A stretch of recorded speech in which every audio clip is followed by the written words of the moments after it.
দীঘাতে পুরীর জগন্নাথ মন্দির তৈরি হচ্ছে।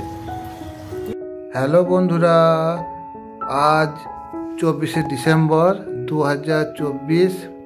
আমরা দীঘা যাচ্ছি এই বাসটাতে। এটা সোনামুখীরই বাস। বুদ্ধদা ছেড়েছে চেলমোড়ের বুদ্ধ বিট চপ তৈরি করে। আমরা দেখুন এই বাসটাতে কতদিন চেপেছি। চেনা থাকলে অবশ্যই কমেন্টে জানাবেন। আমাদের গাড়িতে ওঠার সময়তেই একটা জলের বোতল, একটা কেক, একটা কুড়কুড়ে দেওয়া হয়ে গেছে। আর আমাদের সামনে যে বাসটা দেখছেন এটাও দেখা যাচ্ছে, একসঙ্গে দুটো বাসই আমাদের দেখা যাচ্ছে। তা আমরা এবার সবাই চেপে গেছি, রেডি। এবার 11টার সময় বাস ছেড়ে দিল। আমি সামনে বসেছি যাতে ভিডিওগুলো করতে পারি, রাস্তার ভিডিওটা। দেখতে পাচ্ছেন আমরা অনেকটা এগিয়ে চলে এসেছি। মাই রাস্তায় একটা খুব সুন্দর ব্রিজ, আর মেদিনীপুর ঢোকার আগে একটা কারখানা দেখতে পেলাম, এরকম এই বড় কারখানা একটা।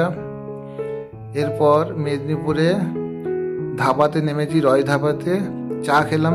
এই রয় ধাবাতে 10 টাকা করে।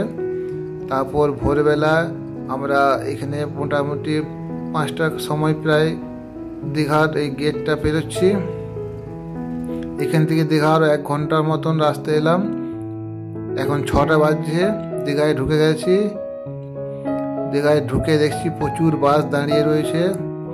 আমরা যাওয়ার পরও বাস এলো, প্রায় 100খানেক তো বাস হবেই। আমরা নেমে পর বুদ্ধদাদের চা খেলাম। এই বৌদি রয়েছে, আমার বন্ধুরা এই যে অতনু, গোপাল, আমরা অনেকগুলো একসঙ্গে এসেছি। প্রথমে এসে কিন্তু আমরা দীঘায় চলে এলাম হেঁটে হেঁটে। অনেক লোক এসেছে, সবাই সূর্য ওঠা দেখার জন্য এসেছে। কিন্তু আজকে প্রচণ্ড মেঘলা, পিটপিট করে জলও পড়ছিল, তাই সূর্য মামার দেখা হলো না আজকে।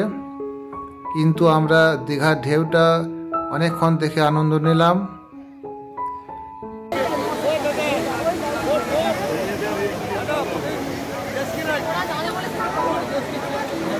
আমরা দীঘা থেকে ঘুরে এসে মুড়ি খেয়ে নিলাম, মুড়ি ঘুগনি। আর এখানে রান্না চাপানো হয়ে গেছে একদিকে।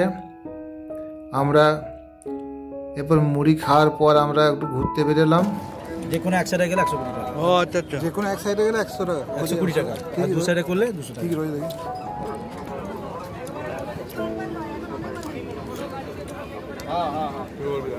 গেলে এখনই বেরিয়ে যেতে হবে। মেন নাকি এগুলো ফালতু এগুলো জায়গা গেলে লাভ থেকে নিয়ে আচ্ছা, পুরীর যে একটা মন্দির হয়েছে ওরা দেখে দেবো রাতে। আমরা 100 টাকা করে চুকিয়ে টেম্পোতে চেপে গেলাম। যাওয়ার সময় শালির ফটো তুলতে যাচ্ছি, শালির লজ্জা পেয়ে যাচ্ছে। আমরা এখন শঙ্করপুরের দিকে যাচ্ছি।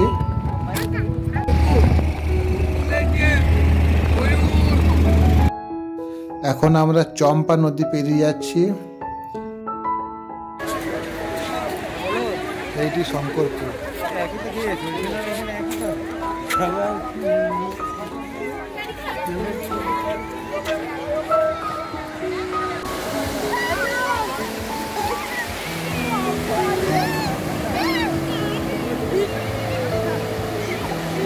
দারুণ লাগে ঢেউটা, দারুণ ঢেউটা লাগে।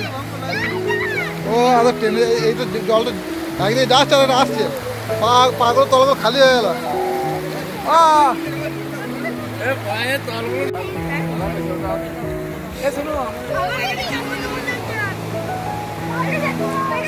প্যান্টটা ভিজে যাচ্ছে আমার।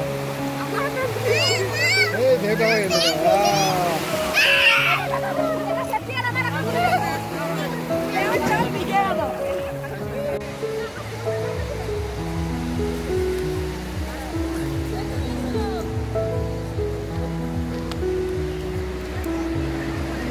আমরা শঙ্করপুর দেখে এরপর নায়ে কালী মন্দির এসেছি। কালী মন্দিরের এরিয়াটা দেখুন অনেক বড়। এখানে আমরা অনেকক্ষণ সময় কাটিয়েছি। আর অতনু এখানে পুজো দিয়েছে। এখানে অতনুর ফোনটা হারিয়ে গিয়েছিল, সেটা পাওয়া গিয়েছে। এখানে মায়ের দর্শন করুন, মাকে ভক্তি করে প্রণাম করুন। এখানে পুজোর ব্যবস্থা আছে। এখানে আমাদের অতনু 95 টাকার পুজো নিয়েছিল, 5 টাকা দক্ষিণে দেওয়া হয়েছিল। আর এর পাশেই দেখুন একটা খুব সুন্দর দোলনা পার্কের মতো করা রয়েছে। দোল খেলাম অনেকক্ষণ ধরে। এরপর আমরা মোহনায় চলে এসেছি। এখানে মাছের আড়তগুলো দেখতে পেয়েছেন, পরপর রয়েছে। চলুন মাছগুলো দেখি গা।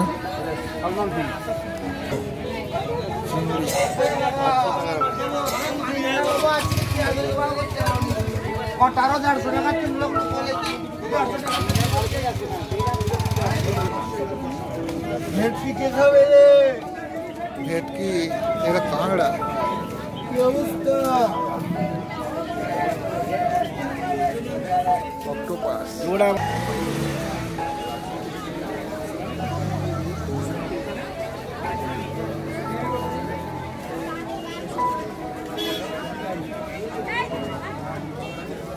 শুকনো মাছ।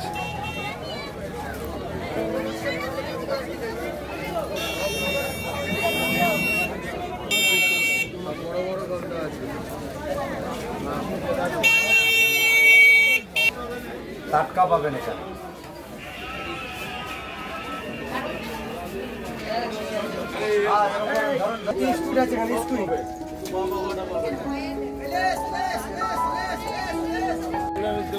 মোহনা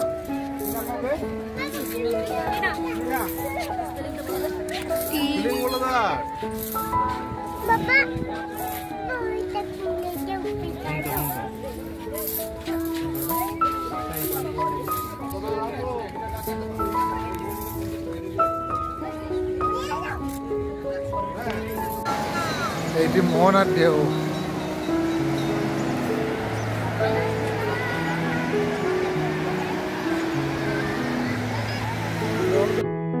মোহনাতে ঘোড়া রয়েছে। ঘোড়ার পিঠে ছবি তুললে 50 টাকা, আর চেপে ঘুরলে 100 টাকা, একটু বেশি ঘুরলে 150 টাকা। এরা 150 টাকা দিয়ে ঘুরছে। আমরা মোহনা থেকে পুরীর জগন্নাথ মন্দির যেখানে হচ্ছে সেখানে এলাম। এখানে অনেক বড় জায়গা জুড়ে হচ্ছে, সেম পুরীর জগন্নাথ মন্দিরের মতনই হচ্ছে, কিন্তু এখনো ঢুকতে দিচ্ছে না, এখনো ফিনিশিং হয়নি বলে। অবশ্যই ফিনিশিং হলে আপনারা আসবেন দেখতে, খুব ভালো লাগবে। এখন আমরা দুপুরে স্নান করতে এসেছি। মেঘলা মেঘলা জল পড়ছিল, তাতেও অনেক লোক চান করছে।